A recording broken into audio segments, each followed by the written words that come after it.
ايه ده؟ انتوا بتعملوا ايه هنا؟ ازيكم يا شباب، عاملين ايه؟ معاكم عمر نور، والنهارده هنروح ارخص مكان بيصلح الموبايلات في مصر. ايوه زي ما سمعتم كده، النهارده قررت اروح ارخص مكان بيعمل صيانه للموبايلات في مصر، شارع العطار. شارع العطار موجود بالتحديد تحت كوبري الازهر في العتبه، واعتقد الشارع ده كلنا عارفينه، يمكن بنعدي من قدامه كتير جدا بس عمرنا ما فكرنا نخش. انا النهارده قررت اقتحم شارع العطار. هل فعلا الشارع ده هو ارخص مكان ممكن تعمل منه صيانه لموبايلك او تغير شاشتك او تجيب منه اي اكسسوارات للموبايل ولا لا؟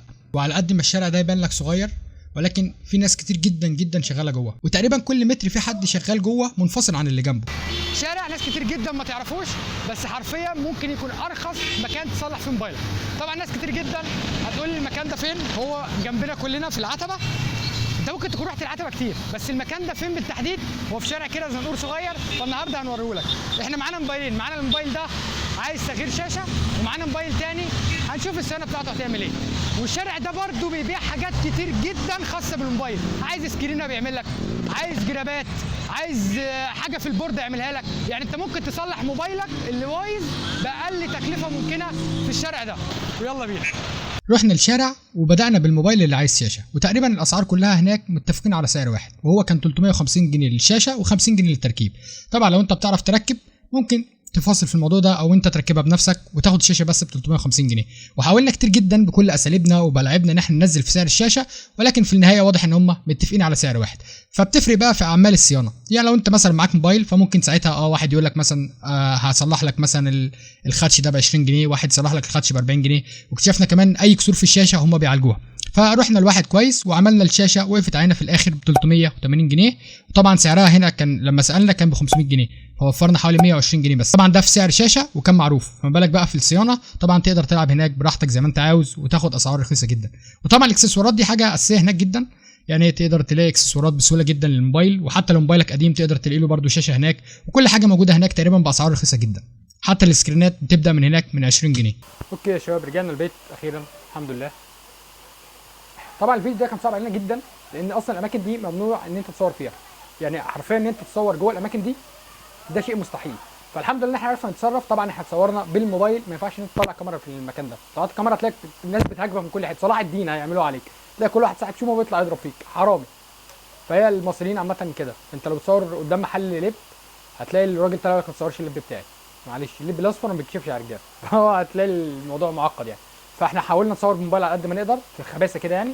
والحمد لله احنا كنا وريناكم الفكره بتاعت الشارع، انت اول ما تروح هناك هتعرفوا يعني. بس حبينا اوريكم ان في باترين يمين وفي باترين شمال، كل واحد بيبيع صيانه لنفسه وكده يعني. بس ما تنساش تعمل لايك وتعمل اشتراك في القناه وتفعل زرار الجرس، عايز الناس كلها تستفيد من الفيديو ده، فاعمل شير.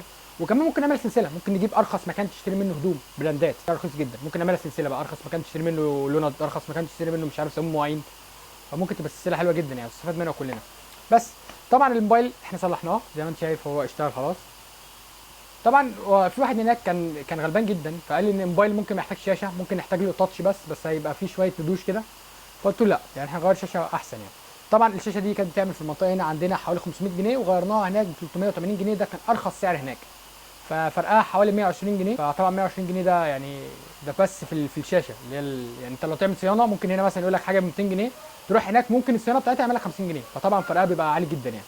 وكل محل او باترينا بتختلف عن اللي قبلها، فانت طبعا انت وشطارتك هناك ممكن انت مثلا تصاحب على حد هناك فيعملها لك بسعر ارخص، ممكن انت مثلا بطريقتك في الكلام مثلا تتصاحب على حد، تشوف حد جدع فان انت تجيب سعر ارخص يعني. فطبعا معاملتك بتفرق جدا مع الناس يعني. وكان معانا موبايل تاني كان عايز زرار من هنا وركبناه برده، ما خدش مننا فلوس، ده كان بالحب اللي هو الزرار اللي هنا ده، فركبه برده ما فيش مشكله يعني. فهو المحل هناك تقريبا المحلات كلها هناك بتعمل اي صيانه انت عاوزها، بس بيخطفوك بقى يعني. تبقى عدي قدام محل كده بعمل تلاقي واحد بيقول لك بيشدك بقى، فاهم؟ عايز ايه؟ ماله الموبايل ده؟ فاهم؟ بيشد الموبايل من ايدك، اجري وراه بقى يعني، فاهم؟ تلاقيه دخل في اخر محل قال لك ماله بقى الموبايل ده؟ ايه يلا انت ايه المعامله دي؟ لكن هو الحمد لله الناس هناك بصراحه معاملتها كويسه. هو بس كان في كام تاجر جمله هناك كده ما بيفصلوش يعني. انت مثلا تقول له دي بكام؟ يقول لك شاشه 350 جنيه، واخد بال حضرتك معايا؟ فايه انت بقى تفضل ساعه بقى تحكي له قصه حياتك، والله العظيم ما معايا غيرهم، والله جاي هربان من هنا ومش عارف اهلي ايه. في الاخر يقول لك 350 جنيه ويسيبك ويمشي. فطبعا المعامله هناك يعني مش احسن حاجه، ولكن بس هو ده الفيديو. ما تنساش تعمل لايك. السلام عليكم.